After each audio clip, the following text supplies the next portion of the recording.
So good day sa inyo netizens, silipin natin ngayong araw isa sa mga bruskong motor ng Rossi, ang Gixxer 250. Bagong-bago to, silipin natin, tara.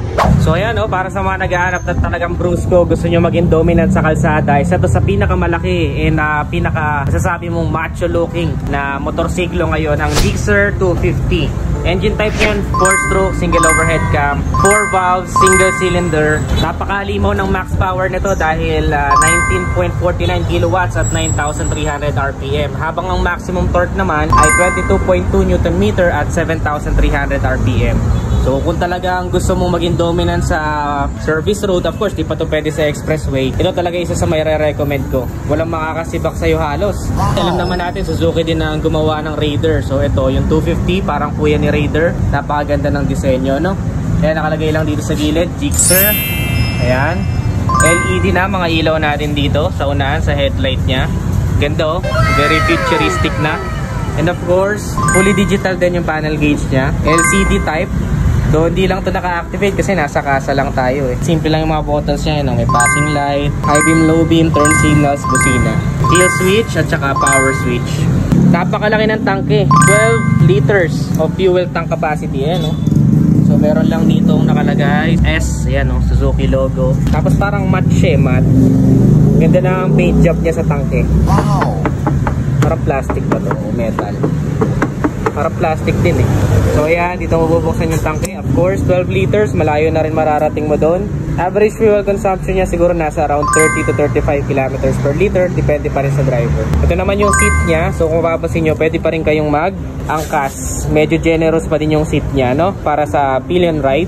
And ayan yung kanyang parang may sungay dito, yung grab bar para sa angkas. And then ito yung caution para sa driver. Medyo may takip pa.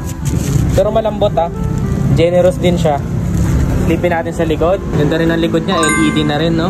Tapos meron siya ditong parang mudguard, no? Nakahiwalay para hindi talsikan yung angkas ninyo. Very neat yung design niya, pati dito.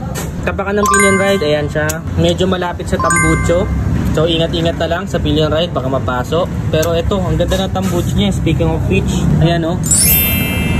Dalawa ang bibig ng tambucho. Wow. Tapos very stylish no? Brusco pa din, no? Kahit sa tambucho, biglang nagkaroon lang ng parang stainless dito.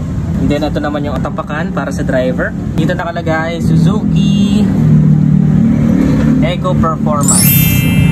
Tapos dito naman nakalagay Suzuki Oil Cooling System. Oil cooled pala tong isang to. Mabisa na rin sa long ride, hindi siya basta-basta mag-overheat, no? Magugulat kayo kasi mukhang bigat-bigat na motor pero napakagaan lang ng curve weight niyan, 156 kilograms. So kaya-kaya kahit mga beginners.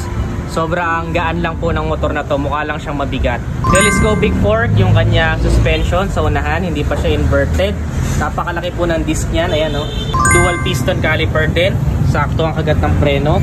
Disc brake sa unahan. At ang tire size sa unahan is 110/70, 17 inches din. Yan. Tubeless na rin yung gulong niya. Yan, tubeless na.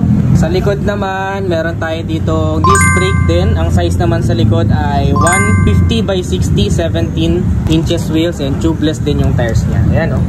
Ang seat height lang niya medyo mataas kasi 800 mm ang seat height niya. So siguro around 5'5", 5'4". Ang kayang magmaneho nito nang walang kahirap-hirap. Yan, no? Ganda na itsura nyo, di ba? Wow! Brusko. Tapos parang titanium yung kulay nitong part na to. So di lang siya all black. Manis, no? So ayan, galing din, no? Nakaiba. Nandito. Wow! Yung pinaka oil cooling system niya, oh. Yung iba kasi di ba parang pahiga. Ito medyo patayo. Tapos nasa gilid. Doon sa part na yun, parang bakante. Yan, meron na din siyang skid plate na built-in para hindi magasgasan yung makina ninyo pagka sa hams. So sa hams naman, hindi naman kayo mangangamba kasi taas din ng ground clearance niya, 165 mm. So walang science. Semi off-road, pwede. Of course, FI na yung isang to, kaya okay din pagdating sa gas consumption. Frame type niya, diamond. And then yung suspension sa likod is ayan, swing arm. Naka-swing arm tayo. Ayan yung pinaka kadena niya. Solid din, no? Ayan ang gearing niya, ayan. Pero pa pala dito nakalagay, ayan, 250. Dito mo ma-identify kung 250 na yung variant na makikita mo as display or bibilhin mo. Turn signals, nakahiwalay. Ayan, turn signals niya. Halogen bulb type. Sa likuran, ganun din. Ayan. Maliit lang yung fender niya pero meron naman siyang parang mudguard dito nakahiwalay eh. Ano ba tawag dito? Kalimutan ko yun. So syempre yung ganito kagandang motor may presyo to. Magkano ang Gixxer 250? Ito yung presyo niya. So para sa cash price meron tayong 165,000 pesos. Kung gusto mo naman ng installment, magda-down payment ka lang ng 26,500 and then magmamonthly ka for 3 years ng 7,078 pesos. So available to dito sa Motor Trade Olivares, Binyan, Laguna. Visit nyo lang, ayan, nag-iisa na lang yung unit na yan. So para sa inyo, sulit pa tong motor na to. Para sa akin, gusto mo maging dominant ka sa kalsada, sa mga non-expressway legal na motor, isa to sa may re-recommend ko. Napaka-bruise ko tingnan ng motor. So that's it for today's vlogs, netizens. Kung nagustuhan mo, don't forget to give this video a thumbs up. Follow this page for more. Again, this is Ted Adriano. Always keep it cool and ride safe always. Bye-bye now.